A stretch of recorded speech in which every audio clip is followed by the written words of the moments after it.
نن سبا دا قسمه پراټ چې د ستاسو سره هم کېدلی شي ځکه د اختر مخه ده هر یو کس چې دی هغه ځي او ځان له د قربانۍ څاروی اخلي یا ځینې کسان دي هغو خپل څاروی بولی هغوی موږ دا څاروی چې دی دا خرڅو نو کم چې اخلي د هغو سره هم پراټ کېدی شي او کم چې خرڅوي د هغو سره هم کېدی شي او داسې نور معلومات دي هغه سره هم شیر کوم خو د هغې لپاره چې دی ویډیو پوره وګورئ یو لایک شیر کمنټ چې دی ویډیو له لازم ورکوئ بل لا دا ویډیو چې دا معلوماتي ده او ستاسو د ټول لپاره ده چې ستاسو سره دا قسمه پراټ او دوکه چې دا ونه شي ځکه نن سبا چې د اختر مخه ده او هر یو کس چې دی هغه میلې ته ځي چې میلې ته ځي ځانه څاروی هلي نو په جیب کې د دې سره روپۍ هم وي چې روپۍ کله د میلې ته لاړ شي هلته کې څاروی اخلي نو اکثر په دغه میله کې چې دی داسې کسان نه وتلی چې هغه د خلکو نه جیبونه وایي نو خیال کوئ چې ستاسو نه څوک جیبونه وي په کم جیب کې د سره پیسې د خپل جیب چې دی د هغې حفاظت کوئ ځینې کسان هسې د ماشینه تلي په جیب کې موبایل ځکه هلته کې رش نو په دغې رش کې چې دی د خلکو نه جیبونه چې دي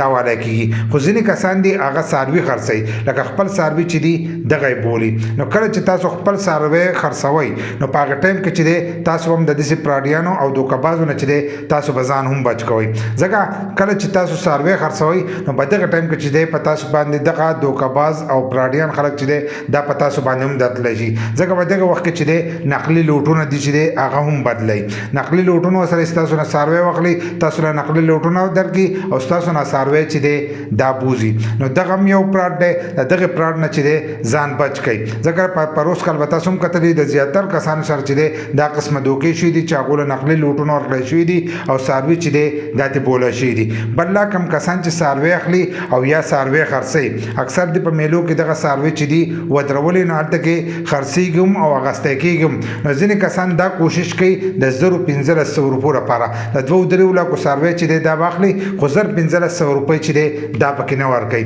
وایي لاړ به شو د میلې نه بهر ته به وځو نو دا څاروی چې دی دا به واخلو نو په دې باندې چې دی بیا ستاسو هغه وضعیت خو نه کېږي ځکه چې وخت دستر نه چې دی تاسو دغه دوکه او پراټ چې دی دا تاسو کوئ د 1500 روپو لپاره د 1.5 لاک 2 لاک روپو تاسو څاروی هلی او په هغې کې چې دی تاسو هم دا قسمه دوکې کوئ چې د میلې نه څاروی چې دی بهر کوئ او بهر یې اخلئ د 1500 روپو لپاره نو د دغه چې دی خیال ساتئ ځکه خپله قرباني چې دی دا مه خرابوئ 2.5 لاک روپۍ چې دی تاسو په څاروي باندې بندوئ نو د 1500 روپۍ چې دی دا پکې د میلې والو ورکوئ ځکه هغو د ځای اخیستی د ځای اخیستی او په دې کې دغه څاروي ولاړي او هغه دغه پیسو ته ناسي او تاسو هم دغه پیسې چې دی د هغو نه په دې طریقه باندې وایئ چې میلې نه څاروی راوکاږئ او بهر چې دی هغه څاروي چې دی دغه خرڅو نو دغه کار چې دی دا هم غلط دی په دې چې دی ستاسو قرباني خرابېږي دغه شانتې یو بل دا کار پکې هم کېږي چې میلې ته کومو کسانو چې